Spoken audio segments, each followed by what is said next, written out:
ایک فرشتہ۔ آج عثمان کو اپنی زندگی کی پہلی کمائی ملنے والی تھی۔ 3 ماہ کی تنخواہ ایک ساتھ ملی تو مالکوں نے چوتھے ماہ کی تنخواہ بھی دے دی۔ وہ گھر پہنچا تو عید کا سما تھا۔ ماں باپ بہن بھائی سب بہت زیادہ خوش تھے۔ عثمان نے اپنی ساری تنخواہ والد کے ہاتھ پہ رکھی اور والدہ نے تنخواہ کا تیسرا حصہ خدا کی راہ میں خرچ کرنے کی نیت سے علیحدہ کر دیا اور کہا کہ اس رقم سے ایک بیوہ عورت کے گھر کا راشن خرید لیا جائے گا جو دور ایک محلے میں رہتی ہیں۔ عثمان اسی وقت گیا، راشن خرید کر لایا۔ گھر میں آج اس کے لیے بہت سے کھانوں کا اہتمام کیا گیا تھا۔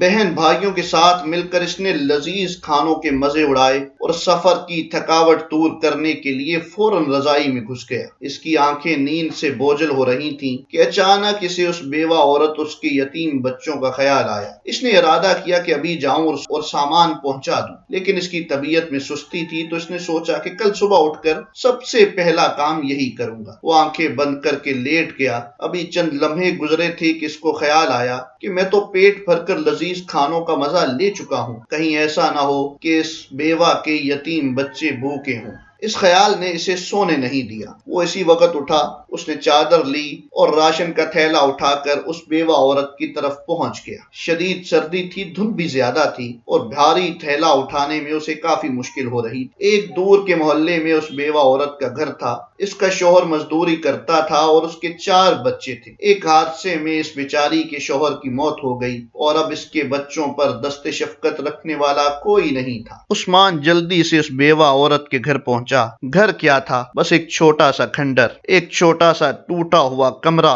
صحن اور اسی کے گرد 4 دیواری تھی۔ دروازہ کھٹکھٹایا تو ایک 4 سالہ بچی باہر آئی جس کے چہرے پر پریشانی، خوف اور بھوک نمایاں تھی۔ وہ اس کے چہرے کو دیکھے جا رہا تھا اور دل ہی دل میں دعا کر رہا تھا کہ اے خدا، کسی بچے پر ایسا وقت نہ آئے۔ اس بچی نے ایک پرانا سا کپڑوں کا جوڑا پہن رکھا تھا اور شدید سردی میں ایک پھٹی پرانی جرسی بھی۔ پاؤں ننگے تھے، وہ بھی ایسی سردی میں جو پیروں کو جما کر رکھتے۔ اس نے کچھ کہے بغیر راشن والا تھیلا زمین پر رکھا۔ تھیلے کو دیکھ کر وہ بچی بولی کہ کیا اس میں کھانے کا سامان ہے؟ یہ سننا تھا کہ وہ حیران ہو گیا۔ ایک بار اس بچی نے وہی سوال دہرایا۔ عثمان نے مثبت جواب میں سر ہلایا۔ وہ بچی خوشی کے مارے چیختی چلاتی ماں کی طرف بھاگی اور یہ کہتی جا رہی تھی کہ امی فرشتہ آ گیا ہے، امی فرشتہ آ گیا ہے۔ اور پھر 2 چھوٹے چھوٹے بچے خوشی کے مارے دروازے پر دوڑے چلے آئے۔ وہ کبھی مجھے دیکھتے تو کبھی تھیلے کو۔ وہ خوشی سے لوٹ پوٹ ہو رہے تھے۔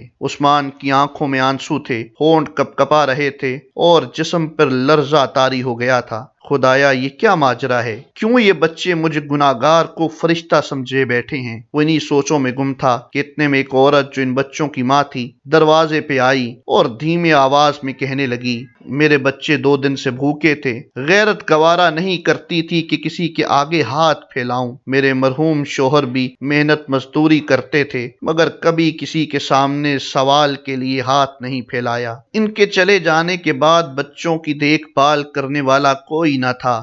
رشتہ داروں نے بھی ہاتھ کھینچ لیے اور محلے والے بھی مدد نہیں کرتے، مگر کبھی کبھی آپ جیسے نیک دل لوگوں کی مدد آ جاتی ہے تو گھر میں کچھ دن اچھے گزر جاتے ہیں۔ میں 2 دن سے بچوں کو یہ کہہ کر بہلا رہی تھی کہ ایک فرشتہ آئے گا اور ہمارے لیے کھانا لے کر آئے گا، اسی لیے یہ بچے آپ کو فرشتہ سمجھے بیٹھے ہیں۔ اس عورت نے اللہ کے حضور شکرانے کے نفل ادا کیے، عثمان کو ڈھیر ساری دعائیں دیں، اس کا شکریہ ادا کیا اور اس سے راشن والا تھیلا لے لیا۔ وہ وہاں سے واپس لوٹ آیا، اس کے آنسو نہیں رک رہے تھے۔ اس نے زندگی میں کبھی اتنا سکون محسوس نہیں کیا تھا جتنا وہ آج کر رہا تھا۔ اس نے اندازہ لگایا کہ ایک بے بس انسان کی مدد کرنے سے جو روحانی سکون ملتا ہے وہ کسی اور کام میں نہیں۔ وہ گھر آیا تو ماں نے پوچھا کہ بیٹا اتنی رات اور شدید سردی میں کہاں چلے گئے تھے؟ وہ بے ساختہ بول پڑا کہ میں فرشتہ بننے گیا تھا۔ ناظرین، ہمارے ارد گرد بہت سے غربا ہوتے ہیں جو مستحق ہونے کے باوجود کسی کے سامنے ہاتھ نہیں پھیلاتے